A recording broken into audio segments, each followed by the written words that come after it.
TPCC అధ్యక్షుడు రేవంత్ రెడ్డిపై Banjara Hills PS లో బీఆర్ఎస్ నేతలు ఫిర్యాదు చేశారు. ఈ నెల 9న ఇందిరా పార్క్ వద్ద సీఎం కేసీఆర్ అనుచిత వ్యాఖ్యలు చేశారని ఆరోపించారు. ఇక ఈ మేరకు రేవంత్ రెడ్డిపై social media convener Dinesh Chowdary petition ఇచ్చారు. రేవంత్ పై చర్యలు తీసుకోవాలని పోలీసులను కోరారు.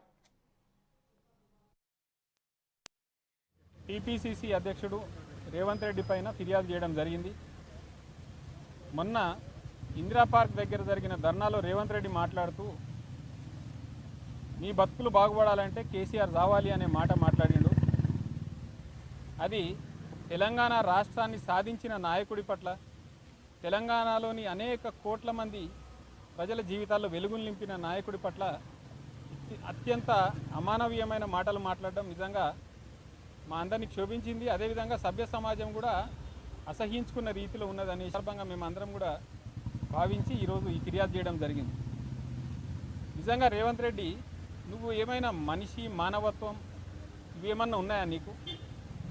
గతంలో నువ్వు తెలంగాణ రాష్ట్రంలో ప్రజల మద్దతు చేత ఏర్పడిన ప్రభుత్వాన్ని కూలవేయడానికి ఓటుకు నోటు కేసులో ప్రయత్నించి జైలు పాలైనప్పటికీ నువ్వు కేవలం చట్టపరంగా శిక్షించబడాలనుకున్నాం తప్పితే నీ చావును మేము కోరుకోలే.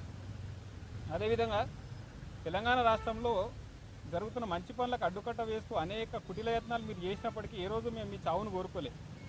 కేవలం ప్రత్యర్థిగానే ఎదుర్కొన్నాం. రాజకీయాలలో విమర్శలు ఉండాలి తప్పితే ఇటువంటి వ్యక్తిగత వైరాలు, ఒకరి చావు కోరుకోవడాలు, ఇట్లాంటి దుర్మార్గ పోకడలు ఉండకూడదు. అయినా నువ్వు ఎవరి గురించి ఏం మాట్లాడినావు రేవంత్ రెడ్డి?